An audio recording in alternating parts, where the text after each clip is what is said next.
2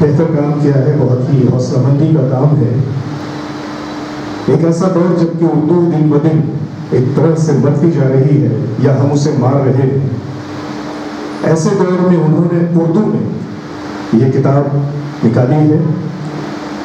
میرے خیال سے یہ بہت ہی قابل توصیف کام ہے، جس کے لیے ہم انہیں مبارکباد پیش کرتے ہیں۔ گلزار نے اپنے ایک نظم میں کچھ یوں شروع کیا تھا کہ کتابیں جھانکتی ہیں بند ارمانی کے شیشوں سے، بڑی حسرت سے تکتی ہیں۔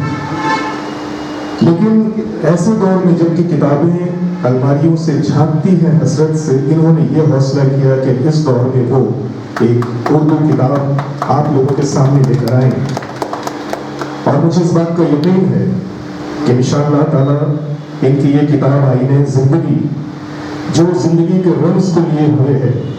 زندگی ایک ایسی چیز ہے کہ جسے ہر شخص کو دیکھنے کا، پرکھنے کا اپنا اپنا ایک نظریہ ہے، اپنے اپنے تجربات ہیں۔ کسی کے لیے زندگی پھولوں کا بستر ہے، کسی کے لیے کانٹوں کی سیج ہے۔ ایسے میں انہوں نے ایک شعر اپنے ایک مضمون کے شروعات میں لکھا ہے، میں چاہوں گا کہ وہ آپ کے سامنے میں پیش کروں۔ ان کی نگاہ میں انہوں نے کہا ہے کہ زندگی بس ہے فقط موجوں سے ٹکرانے کا نام، ڈوب کر سیل حوادث میں ابھر آنے کا نام۔ اس شعر میں ان کا حوصلہ جھلکتا ہے اور ان کی محنت جھلکتی ہے کہ انہوں نے زندگی کو کس طرح سے بڑھتا ہے اور کیسے کیسے سیل حوادث سے گزرتے ہوئے یہ اس مقام تک پہنچے ہیں۔ میں ایک بار پھر جناب غوث کو مبارکباد دیتا ہوں۔ لیکن زندگی کے بارے میں اگر مجھے کچھ کہنا ہو تو میں اپنے الفاظ میں یہ کہنا چاہوں گا کہ زندگی زہر کا پیالہ ہے، نہیں غم اس کا۔ زندگی زہر کا پیالہ ہے، نہیں غم اس کا، غم تو یہ ہے کہ اسے پینا ہے قطرہ قطرہ۔ غم تو یہ ہے کہ اسے پینا ہے قطرہ قطرہ۔ ایک بار پھر میں آپ کو مبارکباد دیتے ہوئے، چونکہ یہ کتاب اردو میں نکالی گئی ہے اور کہیں نہ کہیں ہم لوگوں کا تعلق اردو زبان سے ہے، میں تو سمجھتا ہوں کہ ہم اردو والے جو زبان بولتے ہیں، اس زبان کا بھی ہم پہ فرض ہے، اور یہ فرض ہے کہ ہم اپنی زبان کی جو زبان ہم بولتے ہیں اس کی ترویج کے لیے کام کریں اور اپنے فرض کی ادائیگی کریں۔ میں 4 لائن آپ کی نظر کر رہا ہوں کہ ہواؤں کے دریچے آسماں پہ کھول سکتے ہیں، ہواؤں کے دریچے آسماں پہ کھول سکتے ہیں، محض اپنی زبان سے جو دلوں کو مول سکتے ہیں۔ یہی تہذیب ہے اپنی، یہی پہچان ہے اپنی، انہی میں ہم بھی شامل ہیں جو اردو بول سکتے ہیں، انہی میں ہم بھی شامل ہیں جو اردو بول سکتے ہیں۔ بہت بہت شکریہ۔ ہمارے آج کے اس پروگرام میں سید بیابانی صاحب بھی ہیں، اس کے ساتھ میں ملتمس ہوں کہ اختصار کے ساتھ اظہار خیال۔ خصوصی ہمارے جو میر محفل ہیں سید عظمت اللہ بیابانی، یہ میرے چچا ہیں۔ میں آپ کو تھوڑا سا بیک گراؤنڈ ہمارے خاندان کا دیتے چلوں، کیونکہ یہ جو آج کی میزبانی کر رہے ہیں ان کے خمیر میں ہی ہے یہ چیز، ان کا خاندانی ہی ذل آئینہ زندگی جو آج کتاب نکالے ہیں محمد غوث خان صاحب، میں قابل مبارکباد دیتا ہوں۔ آئینہ بولتے کس کو ہیں، پرتو بولتے کس کو ہیں، بندے کا میراث کیا ہے، بندہ خدا کو اپنے اندر کیسے تجلیات میں کیسے دیکھے، اس چیز کے اوپر اپنے 2-3 چیزیں اپنے ڈال کر اپنی بات کو ختم کر لوں۔ حضرت سید عظمت اللہ بیابانی جو میرے چچا ہیں، یعنی میرے پردادا سید غوث پیر حسینی بیابانی جو امیر احمد رفاعی کے 24ویں پوترے ہیں، اور حضرت ان کے جانشین سید شاہ محی الدین قادری بیابانی جو میرے دادا ہیں، مجاہد آزادی افضل العلماء اور first graduate from Madras presidency ہیں، ان کا بھی رائلسیما میں بہت بڑا اردو کے لیے فروغ ہے، بلکہ مجاہد آزادی مولانا ابوالکلام آزاد کے ساتھ وہ تفسیر اور ترجمان القرآن بھی لکھے۔ مولانا سید شاہ محی الدین قادری بیابانی جو صدر جمعیت علماء ہند آندھرا پردیش میں رہ چکے ہیں، بہت بڑے اعزازی منصبوں میں فائز تھے، انڈین مسلم لیگ کے بھی وہ نائب صدر تھے۔ تو بہرکیف یہ ایسے خاندان سے وابستہ رکھتے ہیں۔ میرے خاندان کے 2 چچا حفیظ اللہ بیابانی، قدرت اللہ چاچا، میرے بڑے بھائی بیٹھے ہیں۔ یہ ہمارے پردادا سید غوث پیر قادری بیابانی کو 17 یا 18 بچے، جن کے سب سے بڑے صاحبزادے میرے دادا ہیں، ان کے صاحبزادے میرے والد بزرگوار ہیں اور انہی کا جانشین ہوں. خانقاہی نظام سے تعلق رکھتا ہوں تو تھوڑی خانقاہی نظام کی باتیں گوش و گزار کر کے میں اپنی بات کو ختم کر لوں. طلب منفیت کے تحت بیٹھا ہوں، دفع مذرت کے تحت تو نہیں جانا چاہتا ہوں. دوستو بزرگوں، آج کل جو اردو ہم دیکھتے ہیں، ابھی ہمارے پیشوا مقرر بول رہے تھے کہ اردو مر رہی ہے، ہم خود مار رہے ہیں. بے شک ہم خود مار رہے ہیں. ہمارا ذہن توجہ مرکوز نہیں ہے اردو کی طرف. ہمارے گھر میں اگر ہم بچوں کو بولے، بیوی کو بولے، بیوی لائٹ لیتی ہے، اردو کا پیپر نہیں پڑھتے. میرے والد بزرگوار کا عمل دیکھا ہوں میں نے. سید شاہ معین الدین خادری بیابانی رحمۃ اللہ تعالیٰ علیہ جو اردو کے لیکچرر تھے، رائل سیما کے سر سید تھے، آج کل کڑپے کے حضرات بھی جانتے ہیں ان کو. جی تو بہرکیف دوستو بزرگوں، یہ حلقہ اثر بہت بڑا ہے اردو کا. اردو کی خدمت 1995 میں میرے والد بزرگوار نے اردو میڈیم کے لیے BA کے طلباء و طالبات کے لیے کدری میں، رائچوڑی میں، ہندوپور میں بہت کام کیے ہیں. ان کا کہنا یہ ہے اگر اردو مر گئی تو دین کے ہم سے جاتا پھرتا رہے گا. دین کو ہم خود مار رہے ہیں. مبارکباد دیتا ہوں چاچا عظمت اللہ کو جو ایسی محفلوں کا انعقاد عمل کر کے تجدید دین احیاء اردو کے لیے کام کر رہے ہیں. اور ہمارے خصوصاً محمد غوث خان صاحب جو اہل طریق ہے سلسلہ قادریہ سے، ان کا بھی مشکور و مقبول ہوں. دوستو بزرگوں، ایسی شخصیت ہے جو اپنے افکار کو، اپنے جو ہے نا تجربات کو اپنے کتاب میں سانچے میں ڈھال کر ایک امت کے حوالے کر رہے ہیں. اس کا مطلب ہمارا ضروری ذمہ اور فریضہ بنتا ہے کہ ہم اس کے اوپر جو ہے نا ذہن مطالعہ کریں، اپنے گھروں میں بھی بانٹیں اور ہم اپنے گھروں میں بھی اردو کی فروغ کریں. یہ ہماری سب کی ذمہ داری بنتی ہے. آئینہ زندگی، ہمارے زندگی کے اندر جو آئینہ ہے وہ آئینہ حقیقت میں میراث ضد الہی. میراث بولتے ہیں آئینے میں، میراث بے خودی میں دیکھا ہوں حق کو حق سے، جنت اسے کہے ہیں، رویت اسے کہے ہیں، وآخر دعوانا ان الحمدللہ رب العالمین. اب میں آج کے اور ایک مقرر علی جناب حافظ ڈاکٹر عبدالقیوم صاحب سے ملتمس ہوں کہ وہ اظہار خیال کریں. ایڈیٹر رفیق دکن. ہمارے دوست کہہ رہے تھے کہ اردو تقریباً ختم ہو رہی ہے، اور پھر آپ بھی ہمارے دوست نے بھی کہا کہ گھر کے چراغ سے ہی گھر کو آگ لگی. تو میں ادباً تمام اردو دان سے گزارش کرتا ہوں کہ اس کو سنبھالنا ہماری ذمہ داری ہے. تو آج کے جو بچے ہیں تو بالکل اردو سے دور ہوتے چلے جا رہے ہیں، ناواقف ہیں. ہمارے بچپنے کی بات ہے کہ اس زمانے میں تعلیم کو فروغ دینا بہت اچھی بات سمجھی جاتی تھی.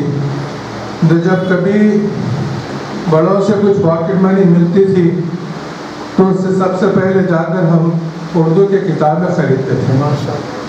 تو اس طرح سے ہم بھی، حالانکہ بیسک ایجوکیشن ہمارا انگلش میڈیم میں رہا، لیکن آپ جیسے بزرگ حضرات کے ساتھ ہماری صحبت رہنے سے اردو میں ایک جذبہ ہوا اور اردو کو فروغ دینے کے لیے ہم نے 30 سال پہلے رفیق دکن کے نام سے اردو کو شروع کیے.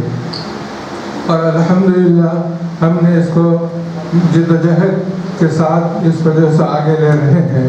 لیکن اب اردو دان کی ذمہ داری کیا ہے، میں آپ حضرات کے سامنے بتانا چاہتا ہوں کہ ہر شخص کی ایک ذمہ داری ہے کہ کم سے کم 2 غیر اردو دان کو ہم سکھانے کا آج عہد کریں. تو اگر ہم یہ کام کریں گے تو وہ 2 جو بچے سیکھیں گے ان کی ذمہ داری ہوگی کہ پھر 2 کو سکھانا. تو اس طرح سے اردو کو فروغ بھی ہوگا.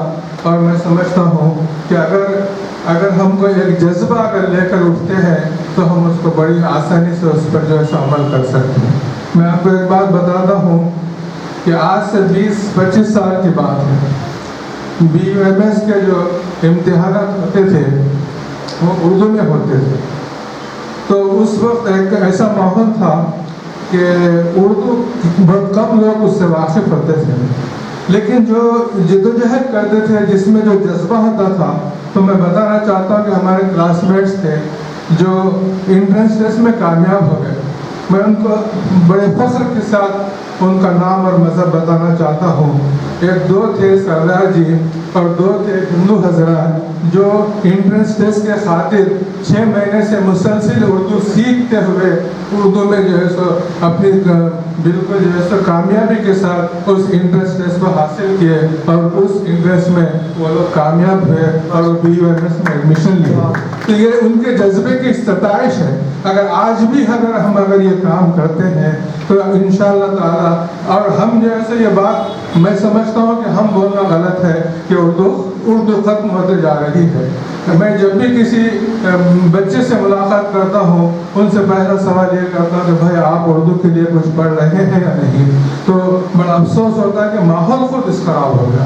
لیکن ہم جو ہے سو ہمیشہ اس بات پر جدوجہد کرتے رہنا چاہیے اور ہمت کرتے رہنا چاہیے. تو انشاءاللہ یہ اردو ہماری ضرور ترقی کرتے جائے گی اور ہم جو ہے سو اس کے ایک پلرز بن کے جو ہے سو کام کرنا ہے. میں ایک شاعر کا قول سناتے ہوئے آگے بڑھتا ہوں کہ آج بھی ہو جو ابراہیم سا ایما پیدا آگ کر سکتی ہے انداز سے گلستہ پیدا. خدا حافظ. عالی جناب علیم خان فلکی صاحب سے میں ملتمس ہوں کہ وہ مختصراً اظہار خیال ہے. قابل احترام مصنف جناب غوث خان صاحب اور اسٹیج پہ تشریف فرما تمام قابل تعظیم مہمان کرام دوستوں، بہت بہت شکریہ. دل کی گہرائیوں سے شکر گزار ہوں بھائی محمود شاہد صاحب کا بھی، جناب نسیم صاحب کا بھی، ڈاکٹر فردین صاحب کا جو آپ نے عزت سے نوازا. دوستوں کتاب میں نے سرسری دیکھی ہے لیکن مضمون مضامین عنوانات اتنے اچھے ہیں دل کو لگنے والے کہ مضمون سمجھ میں آ گیا. میں اس کتاب پہ صرف تھوڑا سا تبصرہ کروں گا کہ کبھی اندھیری رات میں خاص طور پر حیدرآباد کی سڑکوں پر آپ نے دیکھا ہوگا کہ کسی گلی میں چلے جاتے ہیں، کارنر پر کوئی دیوانہ سا شخص کچھ کہہ رہا ہے لیکن آپ شیشہ میں نہیں اتارتے، روکتے بھی نہیں، گاڑی چلے جاتے ہیں اور آگے جانے کے بعد پتہ چلتا ہے کہ روڈ انتہائی خراب اور کلوز ہے. پھر ریورس لے کر آتے ہیں، گھنٹہ 2 گھنٹے برباد کرتے ہیں. پھر اس شخص کو دیکھتے ہیں کون ہے، اگر سن لیتے اس کی بات تو وہ صرف یہ کہہ رہا کہ دیکھو راستہ بہت خراب ہے. یہ کتاب بس اتنا سا میسج دیتی ہے کہ ذرا تھوڑا دیکھ لو، سوچ لو، آگے راستہ بہت خراب ہے.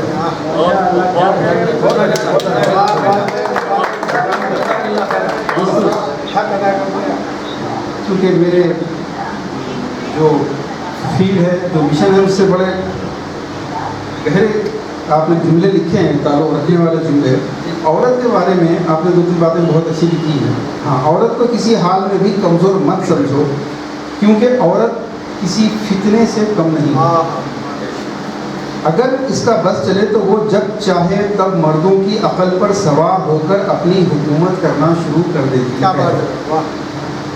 کمزور مرد ہی عورت کے چنگل میں پھنس کر رہ جاتا ہے.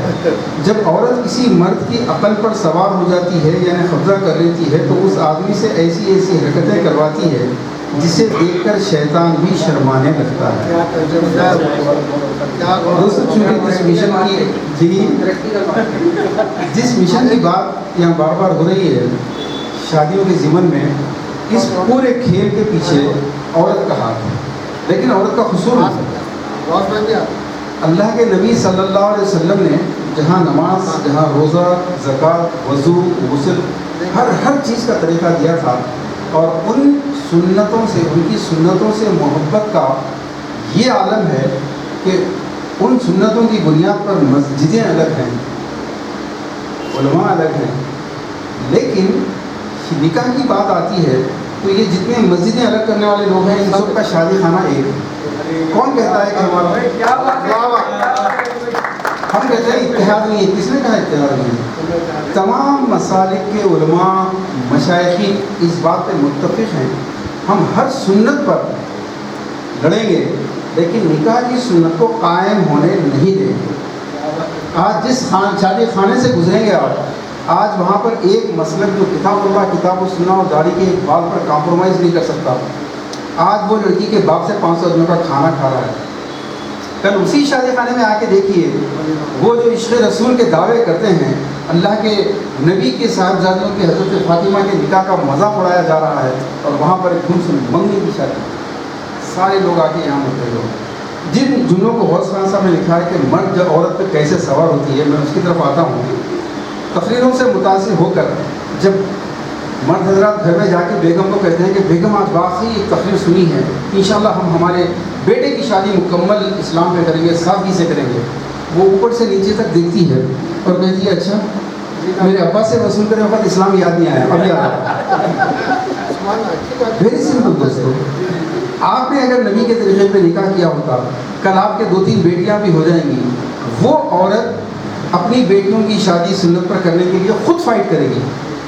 لیکن آپ نے جو وصول کر لیا ہے، اب عورت کا بدلہ لینے کا جو وقت آتا ہے، آپ نے اگر 2 لاکھ روپے خرچ کروائے تھے اس کے ماں باپ سے، تو اس کے ماں باپ کی تکلیف اس کو پوری یاد ہے. اب آپ سے بدلہ لے کے 10 لاکھ خرچ کروائے گا، آپ کچھ نہیں کہہ سکتے. یہ ہے جب عورت سوال ہو جاتی ہے، آپ کے پاس کوئی جواب نہیں. دوستو ہمارا مشن، میں تھوڑا سا 2-3 منٹ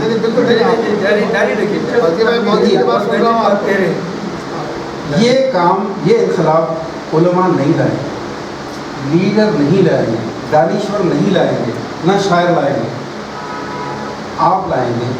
اور اس کا طریقہ یہ ہے سمپل کہ ایسی شادی کا دعوت نامہ قبول کرنا کیا جائز ہے جس میں ہمارے نبی کا طریقہ شامل نہیں ہے.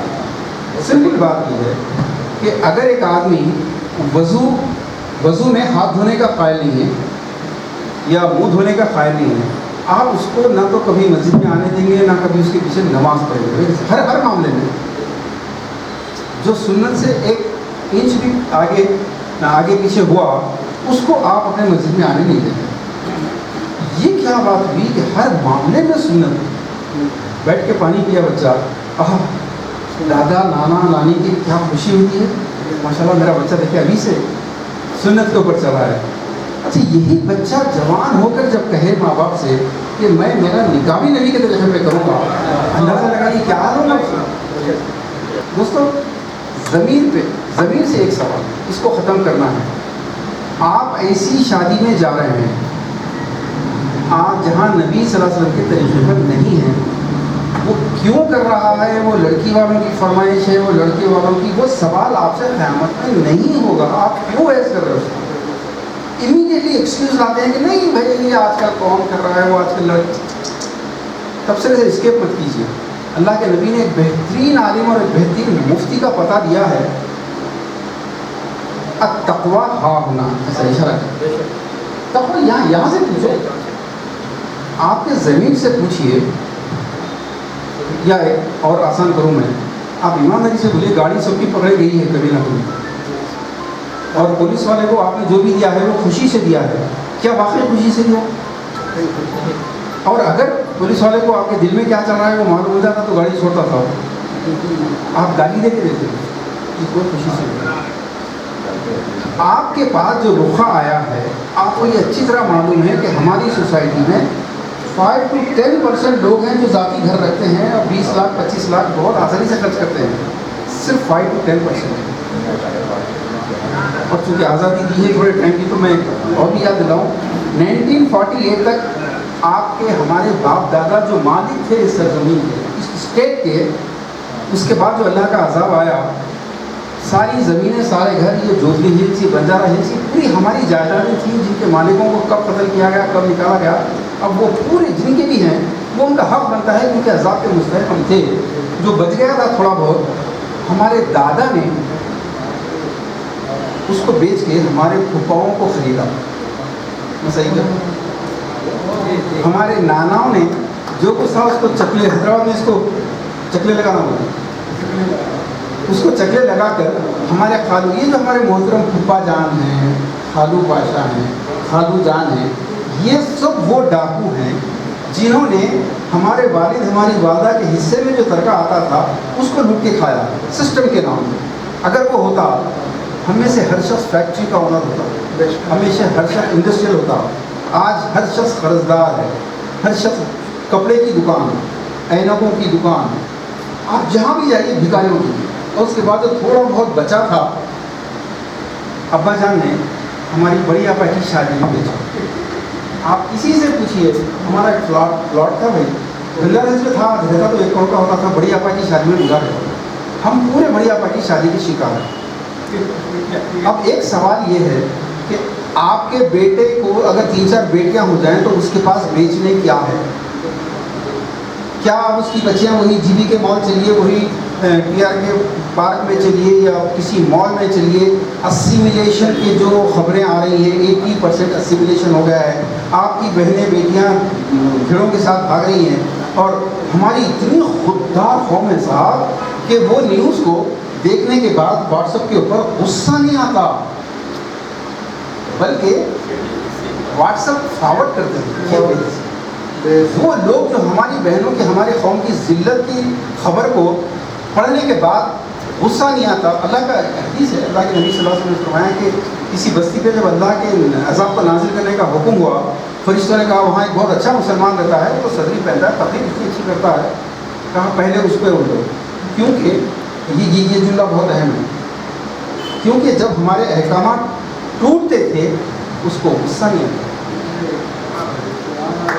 یہ جو رخہ آیا ہے، اس رخے میں لڑکی کے باپ سے 500 روپیوں کا کھانا، یہ لڑکے والوں نے اس سے بھیک مانگ کر، ہمارے 500 بھوکڑ مہمان ہیں، آپ 500 روپے کو کھلائیے. یہ راشن کارڈ آپ کے پاس لا کے دے رہا ہے کہ آئیے میرے بیٹے کی شادی ہے. آپ کو کیا پتہ نہیں ہے، اپنے آپ امیجن کیجئے 500 آدمی کا کھانا اگر ریڈ روز یا کسی شادی خانے میں ہو رہا ہے، لڑکی کا گھر بکا ہے، یا لڑکی کے حصے میں جو چلا گیا وہ سب کچھ جانے کے بعد کل سے لڑکی کا بھائی یا تو ٹیکسی چلائے گا یا کسی MNC کمپنی میں نوکری کرے گا، غلامی کرے گا. آپ کو نہیں پتا. اگر یہ پیسہ ہو، یہ لڑکے انڈسٹری میں آتے ہیں، فیکٹری میں آتے ہیں، آج پوری قوم تھرڈ کلاس. دوستوں بس 2 منٹ، آپ کیا کر سکتے ہیں؟ کم سے کم لیول پر اگر ضمیر زندہ ہو، جو بات ضمیر کی آئی تو بتا دوں دوستوں، اس کے نقصانات پر کبھی موقع دیجیے، بتاؤں گا. نیند اڑ جائے گی اس کے نقصانات جو ہو رہے ہیں، نیند اڑ جائے گی ضمیر والے انسانوں کی، لیکن اب بھی ضمیر زندہ ہے. دوسرے کیا کر رہے ہیں یہ مت دیکھیے، قیامت میں آپ سے سوال ہوگا. یہ جو شادی کی بات چیت میں پھپھا جان بن کے جاتا ہوں، ہم بزرگ لوگ تایا جان، خالو جان بن کے جاتے ہیں، ہم لوگ پکڑے جائیں گے. ہم لوگ وہ دلال ہیں جو ہم اس لڑکا لڑکی کو بیچنے اور خریدنے کے معاملات طے کر رہے ہیں، کتنے آدمی کھانے کھائیں گے طے کر رہے ہیں، کتنا گولڈ دیا جائے گا طے کر رہے ہیں، کتنے جوڑے کی رقم طے کر رہے ہیں. ہم دلال ہیں. ہماری پوچھ بہت خطرناک ہوگی. آپ کو کرنا صرف یہ ہے، اگر کوئی دعوت نامہ آئے اس میں لڑکی کی طرف سے کھانا ہے، یہ انڈیکیشن ہے کہ اس میں منگنی ہوئی ہے. میرے نبی کی کسی بیٹی کی منگنی نہیں ہوئی، لیکن یہاں منگنی ہوئی ہے.